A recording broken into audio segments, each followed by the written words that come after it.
할렐루야. 자, 오픈과 인사할까요? 참 잘하셨습니다. 한 번 더 인사합니다. 십자가를 지고 주님을 따라갑시다. 십자가를 지고 주님을 따라갑시다. 십자가를 진다는 것이 결코 힘들고 어려운 것은 아닙니다. 아프리카 사람들은 그런다고 그러죠. 그 홍수 나서 강을 건널 때에 그냥 건너면 쓸려가니까 큰 돌을 하나씩 지고 간대요. 몸에 안고. 그러면 그게 중심이 돼서 휩쓸려가지 않는다고 하거든요. 어쩌면 십자가가 우리 삶에서 그런 역할을 하지 않은 것이 아닐까. 만약에 우리가 우리 십자가를 지지 않는다면 어떻게 될까요? 아마 너무 가벼워지고 교만해지고 또 그것 때문에 넘어지고 쓰러질 수 있을 거예요. 그러나 우리한테 맞는, 각자에 맞는 십자가를 주심으로 우리 십자가를 지고 갈 때 그것이 더 은혜의 도구가 되고 주님을 더 닮아가는 도구가 되는 줄로 믿습니다. 할렐루야. 우리 아버지 하나님은 사랑이십니다. 그 하나님은 여러분 가족을 사랑하십니다. 또한 그 하나님은 여러분 가족을 위한 놀라운 계획을 갖고 계십니다. 고난주간 특세 셋째 날이죠. 고난주간으로 넷째 날을 맞이하면서 다시 한번 저와 여러분이 우리 주님의 풍성한 사랑을 체험하시고 또 우리를 향한 놀라운 계획을 발견하게 되시기를 주 예수 그리스도의 이름으로 축복합니다.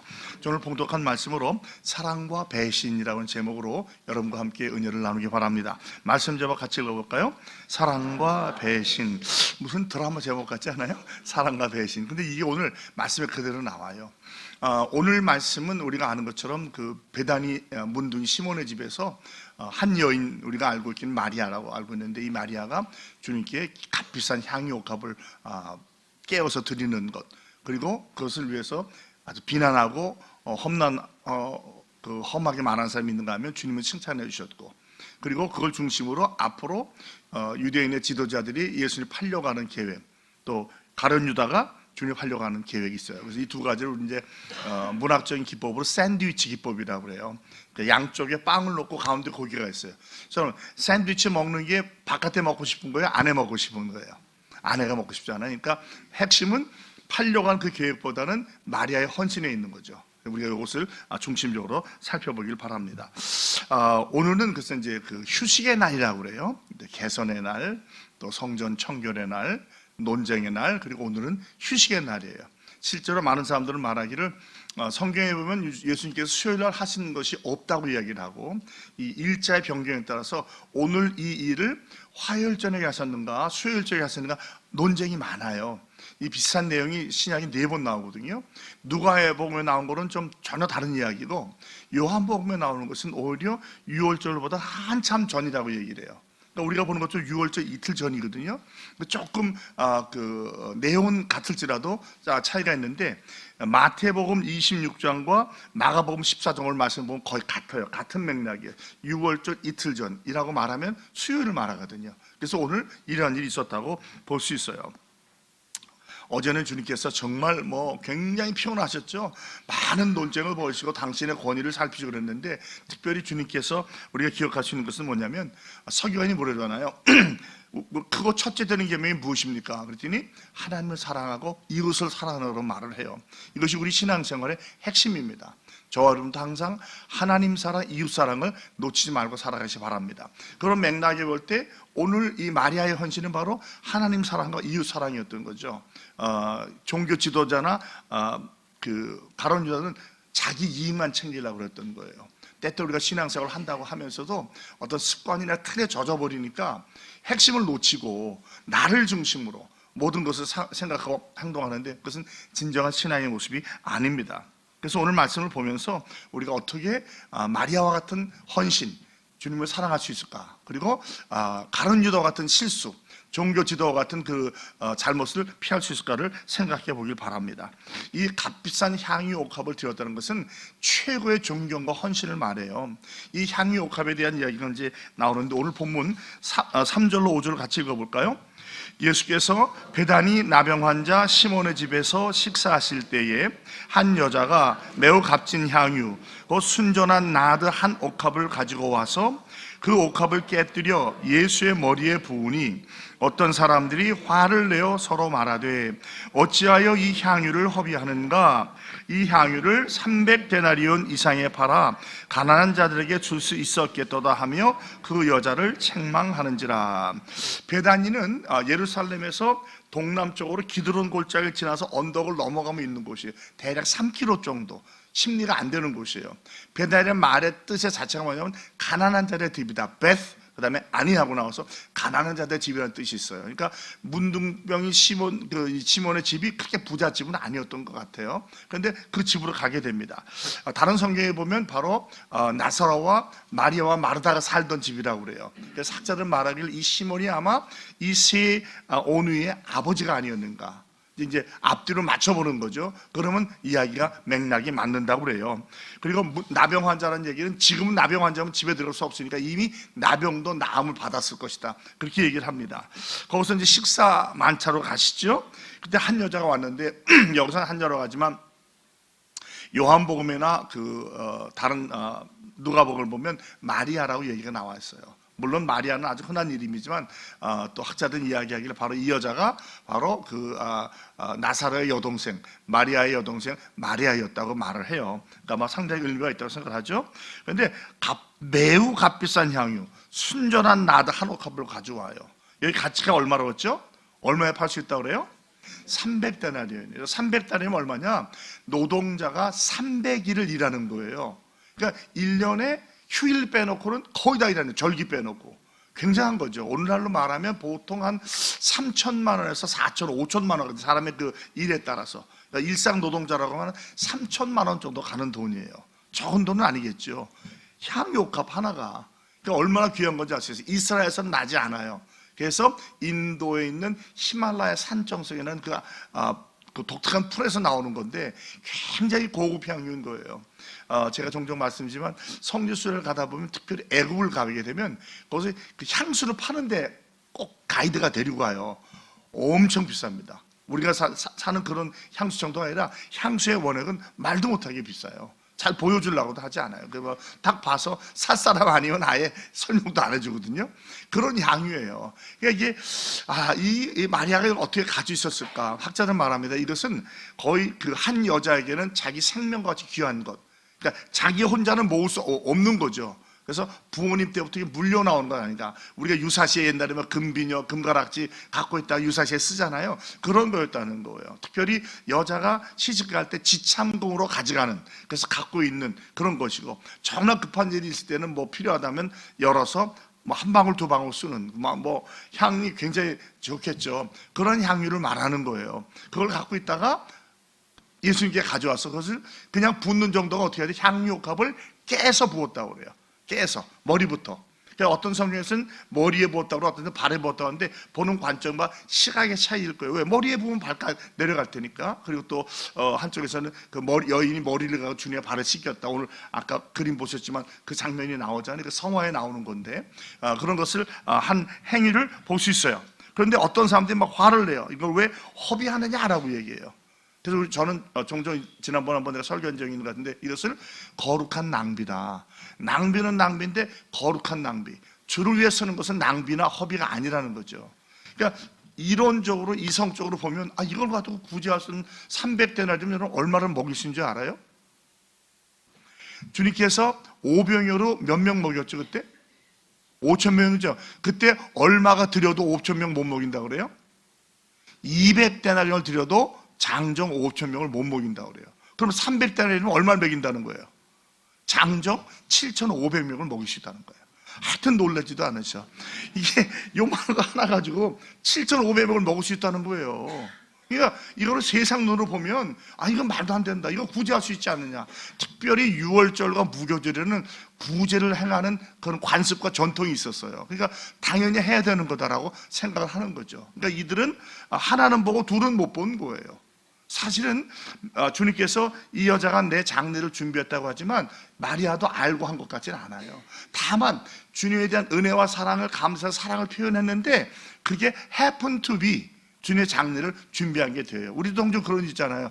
이렇게 했는데 내 의도는 그게 아니었지만 이것이 하나님께 영광이 된다든지 덕이 된다든지 유익이 되는 경우가 있잖아요. 근데 그 중심은 뭐예요? 주님의 사랑이 있는 거예요. 눈치 보고 계산하는 것이 아니라 주님 사랑해서 내 것을 드리면 하나님께서 아름답게 변화시켜서 받아주신 줄로 믿으시기 바랍니다. 핵심은 사랑이에요. 내 안에 주님을 향한 진정한 사랑이 있는가, 이웃을 향한 사랑이 있는가, 그게 아니에요. 아무리 겉으로서 형식을 나타내도 사랑이 없다면 사실은 목적과 의미를 잃어버린다는 것이죠. 우리가 오늘 첫 번째 깨달을 것이 그겁니다. 진정한 사랑이 있는가 없는가예요. 그리고 우리가 아는 것처럼 이 어떤 사람 중에 한 사람이 가룟 유다인데, 요한복음에 나오는 12장 4절과 6절을 볼까요? 제자 중 하나로서 예수를 잡아줄 가룟 유다가 말하되 이 향유를 어찌하여 300데나리온에 팔아 가난한 자들에게 주지 아니하였느냐 하니, 이렇게 말하면 가난한 자들을 생각하면요 그는 도둑이라 돈꾀를 맞고 거기 넣은 것을 훔쳐가미라라. 그러니까 종종 우리가 아주 명분 있는 얘기, 의미 있는 얘기를 하지만 그 동기는 다를 때가 있어요. 특별히 돈에 대해서는 그 동기가 많아요. 그러니까 우리가 정말 말하기를 조심해야 될 것 같아요. 여러분, 제가 이제 성전 건축을 하는데 우리가 하나님께 드릴 때에 돈이 많다고 많이 드리는 거 아니에요. 없다고 덜 드리는 것 아니에요. 그리고 그 액수는 그리 중요하지 않아요. 중요한 건 뭡니까? 마음이에요, 마음. 어떠한 마음으로 드리는가. 그렇다고 한다면 100만 장자가 드리는 만불보다도 정말 일용직 노동자가 드리는 1불, 100불이 더 귀할 수도 있는 거예요. 그래서 항상 말씀드리잖아요. 억지로 드리지 마세요. 눈치 보고 드리지 마세요. 남이 시킨다고 하지 마시고 성 기도하는 가운데 감동받아서 하는 게 바로 거기 있는 거예요. 우리가 의미 없게 드리면 별 의미가 없는 거예요. 그러나 아무리 작아도 내가 정말 기도하면서 하나님 주신 감동을 한다면 주님께서 이 여인에게 했던 말과 같은 똑같은 말을 우리에게 해 주실 줄로 믿습니다. 기도하셔요. 그래서 중요한 건 기도하는 거예요. 기도하고 성령이 감동할 때 드리시는 저와 여러분이 되길 바랍니다. 이 가룟 유다 결론은 어떻게 돼요? 나중에 오늘 9절과 9절로 11절은 주님을 팔려고 나가잖아요. 결국 얼마에 팔아요? 은 30에 팔아요. 은 30에. 그러니까 돈에 눈이 어두우면 이렇게 되는 거예요. 우리 그런 말 있잖아요. 내 재물이 있는 곳에 내 마음이 있도다.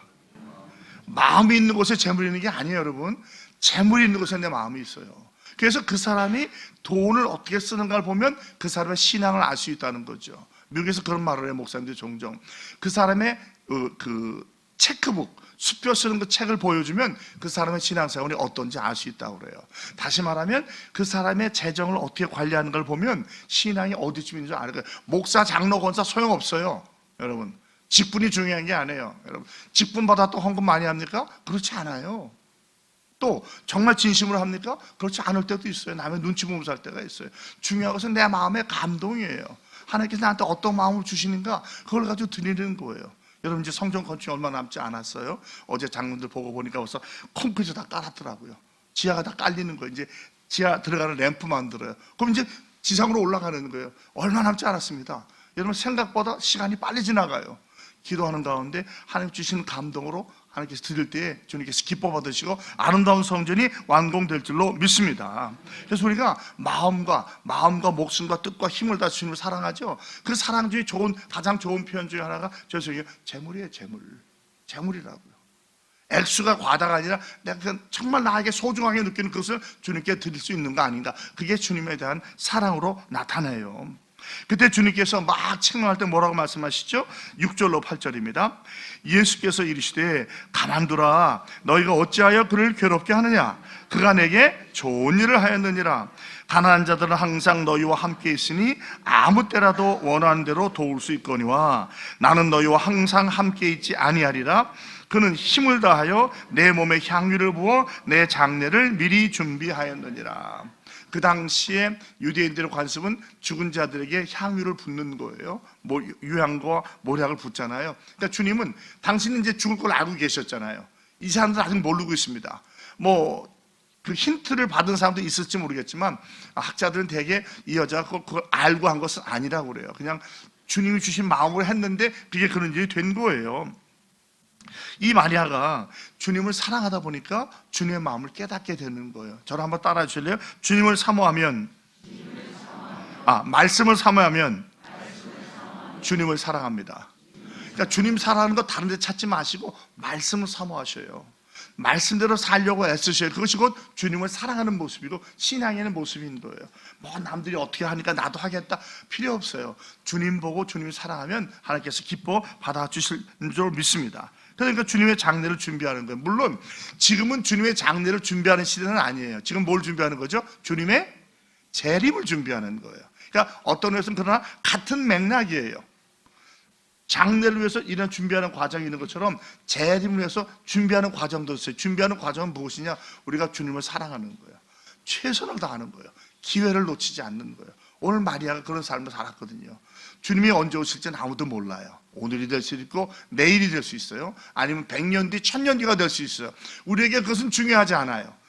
날마다 하루하루를 성도의 삶을 나를 부인하고 내 십자가를 지고 주님을 닮아가는 거예요. 그럴 때 우리는 언제 오듯인가 중요한 거 아니고 항상 주님의 재림을 준비하는 어제 말씀드린 종말론적인 삶을 살게 되는 줄로 믿습니다. 가룟 유다의 그 배신한 안타까움, 욕심에 돈에 대한 욕심, 도덕에 대한 욕심으로 배신했다. 결국 평생 주님을 배신하고 지옥의 멸망으로 가든가, 아니면 누가 뭐든 상관하지 않고 내가 받은 그 은혜가 커서 가장 소중한 것이라도 이걸 가지고 주님께 드려야겠다. 마리아가 저는 즉흥적으로 이렇게 했다고 생각하지 않아요. 주님이 오신 거 알고 아마 기대하고 준비했을 거예요. 왜? 그 은혜가 감사해서. 이 마리아가 정말로 나사로의 동생 마리아라면 자기 오빠를 살려준 거예요. 또 그 아비가 시몬이라면 아버지의 문둥병이 난 거예요. 그리고 예수님이 발치에 앉아서 말씀을 들었기 때문에 이분이 정말 메시아인지로 알고 있었을 것 같아요. 그러니까 그분에서 내가 최선을 드리고 싶었던 거예요. 결혼을 위한 준비, 어쩌면 여자의 일생에서 가장 소중한 것을 주님께 드려서라도 그 사랑을 표현하고 싶었던 것이죠. 여러분, 우리가 시와 때를 잘 분별할 수 있기를 바랍니다. 시와 때를 분별하는 것은 말씀과 기도로만 가능해요. 그러니까 우리가 개인적인 경건의 시간을 가지고 새벽 기도하고 예배를 하는 게 그 시간을 통해서 나를 향한 주님의 뜻을 분별하고 받아들이는 거죠. 그렇게 깨어있을 때 우리가 주님을 닮아갈 수 있어요. 오늘 주님께서는 많이 쉬셨어요. 어제 정말 일을 많이 하셨거든요. 쉬시지만 이 귀한 한 사건을 통해서 우리가 주님에 대한 성도의 사랑을 보게 됩니다. 유다의 배신은 뭐 더 이상 말할 것도 없지만 마리아의 사랑을 본다면 세 가지로 요약할 수 있어요. 먼저 주님을 향한 진실된 진정한 사랑이 있었다는 거예요. 눈치 보지 않는, 남의 어떤 형식과 격을 따르지 않는 진정한 사랑의 마음이 있었어요. 두 번째는 기회를 놓치지 않았어요. 여러분, 기회라는 게 쉽게 오지 않습니다. 제가 종종 얘기지만 기회의 신을 조각물로 만들었는데 어깨와 다리에 날개가 있어요. 그 다음에 부릉을 타고 이렇게 앉아서 가요. 앞에는 머리가 있는데 뒤에는 머리가 없어요. 왜 그러냐? 기회는 굉장히 빠르다는 거예요. 양쪽에 날개가 있으니까. 그 다음에 머리에 것은 올 때 잡아야 된다는 거예요. 그 다음에 뒤가 돼버리면 지나가면 못 잡는다는 거죠. 그러니까 하나님을 섬길 기회가 있어요. 종종 그런 적 있잖아요, 여러분. 내가 이거 하면 좋겠다 했는데 지나가면 놓칠 경우 있어요. 이 사람 신방해야 되는데 세상을 떠나요. 이 친구 만나야 되는데 먼저 떠날 수 있어요. 그러니까 하나님의 감동 주실 때 놓치지 마세요. 기도하면 깨닫게 돼요.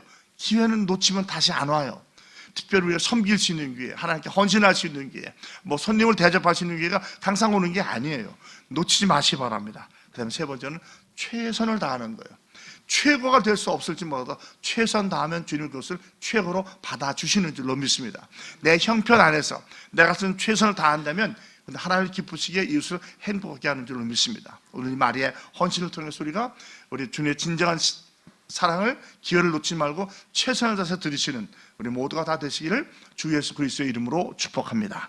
하나님 고맙습니다.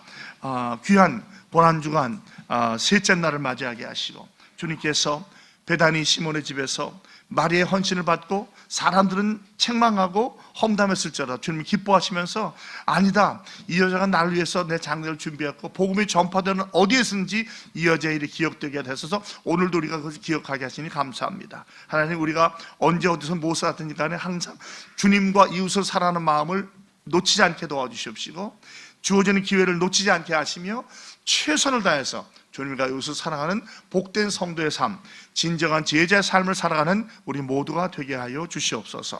오늘도 예물 드리는 손길 기억해 주시고 그 기도의 제목을 주님의 때에 주님의 방법으로 가장 아름답게 응답하여 주시옵소서. 예수님의 이름으로 축복하며 기도합니다. 아멘.